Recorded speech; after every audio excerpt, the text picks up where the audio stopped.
गायकवाड़ से छात्रवृत्ति प्राप्त हुई थी। स्नातक पूरी करने के बाद अनुबंध के अनुसार उन्हें बड़ौदा संस्थान में शामिल होना पड़ा। जब वह बड़ौदा में थे तब उनके पिता की मौत हो गई। वर्ष 1913 में डॉक्टर अंबेडकर को उच्च अध्ययन के लिए अमेरिका जाने वाले एक विद्वान के रूप में चुना गया। यह उनके शैक्षिक जीवन का एक महत्वपूर्ण मोड़ साबित हुआ। उन्होंने कोलंबिया विश्वविद्यालय से 1915 और 1916 में क्रमशः एमए और पीएचडी की डिग्री प्राप्त की। इसके बाद वह आगे की पढ़ाई करने के लिए लंदन गए। वह ग्रेज इन में वकालत के लिए भर्ती हुए और उन्हें London school of economics and political science में डीएससी की तैयारी करने की भी अनुमति प्राप्त हुई, लेकिन उन्हें बड़ौदा के दीवान ने भारत वापस बुला लिया। बाद में उन्होंने बारेट लॉ और डीएससी की डिग्री भी प्राप्त की। उन्होंने जर्मनी के बॉन विश्वविद्यालय में कुछ समय तक अध्ययन किया। उन्होंने 1916 में भारत में जातियां, उनका तंत्र, उत्पत्ति और विकास पर एक निबंध पढ़ा। 1916 में उन्होंने भारत के लिए राष्ट्रीय लाभांश, एक ऐतिहासिक और विश्लेषणात्मक अध्ययन पर अपना थीसिस लिखा और अपनी पीएचडी की डिग्री प्राप्त की। इसे 8 वर्षों के बाद ब्रिटिश भारत में प्रांतीय वित्त का विकास शीर्षक के अंतर्गत प्रकाशित किया गया। इस उच्चतम डिग्री को प्राप्त करने के बाद बाबा साहेब भारत वापस लौट आए और उन्हें बड़ौदा के महाराजा ने अपना सैन्य सचिव नियुक्त किया, जिससे कि उन्हें लंबे समय में वित्त मंत्री के रूप में तैयार किया जा सके। बाबा साहेब सितंबर 1917 में शहर वापस लौट आए क्योंकि उनका छात्रवृत्ति कार्यकाल समाप्त हो गया और वह सेवा में शामिल हो गए। लेकिन नवंबर 1917 तक शहर में कुछ दिनों तक रहने के बाद वह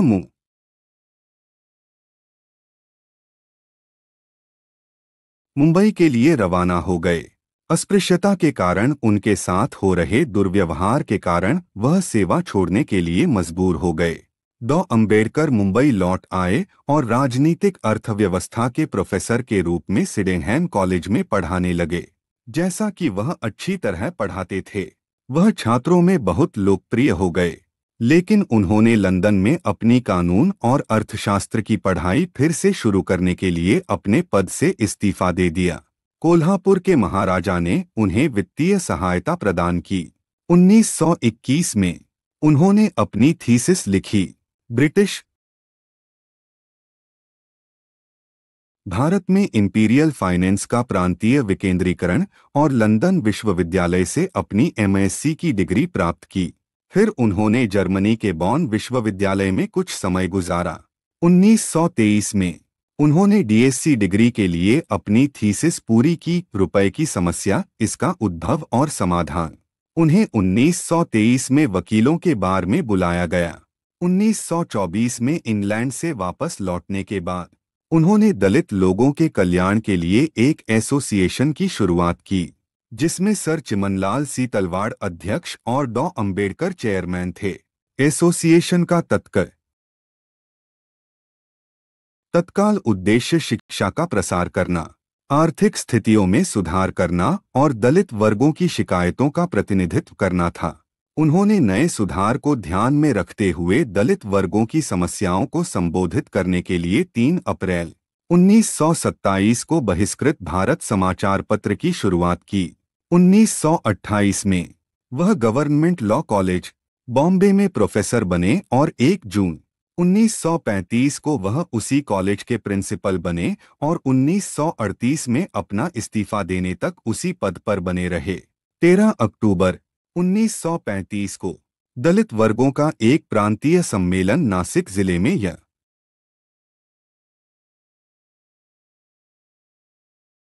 येवला में आयोजित किया गया।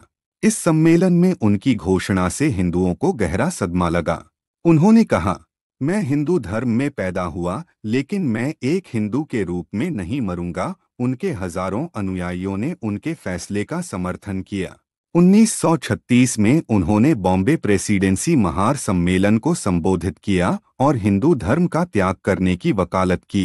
15 अगस्त 1936 को उन्होंने दलित वर्गों के हितों की रक्षा करने के लिए स्वतंत्र लेबर पार्टी का गठन किया, जिसमें ज्यादातर श्रमिक वर्ग के लोग शामिल थे। 1938 में कांग्रेस ने अछूतों के नाम में बदलाव करने वाला एक विधेयक प्रस्तुत किया। डॉ. अंबेडकर ने इसकी आलोचना की। उनका दृष्टिकोण था कि नाम बदलने से समस्या का समाधान नहीं हो सकता है। 1942 में वह भारत के गवर्नर जनरल की कार्यकारी परिषद में एक श्रम सदस्य के रूप में नियुक्त हुए। 1946 में उन्हें बंगाल से संविधान सभा के लिए चुना गया। उसी समय उन्होंने अपनी पुस्तक प्रकाशित की, शूद्र कौन थे। आज़ादी के बाद 1947 में उन्हें देश के प्रथम प्रधानमंत्री श्री जवाहरलाल नेहरू के पहले मंत्रिमंडल में कानून एवं न्याय मंत्री के रूप में नियुक्त किया गया। लेकिन 1951 में उन्होंने कश्मीर मुद्दे, भारत की विदेश नीति और हिंदू कोड बिल के प्रति प्रधानमंत्री नेहरू की नीति पर अपना मतभेद प्रकट करते हुए मंत्री पद से इस्तीफा दे दिया। 1952 में कोलंबिया विश्वविद्यालय ने भारत के संविधान का मसौदे तैयार करने में उनके योगदान को मान्यता प्रदान करने के लिए उन्हें LLD की डिग्री प्रदान की। 1955 में उन्होंने भाषाई राज्यों पर विचार नामक अपनी पुस्तक प्रकाशित की। डॉक्टर BR अंबेडकर को उस्मानिया विश्वविद्यालय ने 12 जनवरी 1953 को डॉक्टरेट की उपाधि से सम्मानित किया। आखिरकार 21 वर्षों के बाद उन्होंने सच साबित कर दिया जो उन्होंने 1935 में येओला में कहा था कि मैं हिंदू के रूप में नहीं मरूंगा। 14 अक्टूबर 1956 को उन्होंने नागपुर में एक ऐतिहासिक समारोह में बौद्ध धर्म अपना लिया और 6 दिसंबर 1956 को उनकी मृत्यु हो गई। डॉ. बाबा साहेब अम्बेडकर को 1954 में नेपाल के काठमांडू में जागतिक बौद्ध धर्म परिषद में बौद्ध भिक्षुओं द्वारा बोधिसत्व की उपाधि से सम्मानित किया गया। महत्वपूर्ण बात यह है कि डॉक्टर अंबेडकर को जीवित रहते हुए ही बोधिसत्व की उपाधि से सम्मानित किया गया। महत्वपूर्ण बात यह है कि डॉक्टर अंबेडकर को जीवित रहते हुए ही बोधिसत्व की उपाधि से नवाजा गया था। उन्होंने भारत के स्वतंत्रता संग्राम में और स्वतंत्रता के बाद इसके सुधारों में भी अपना योगदान दिया।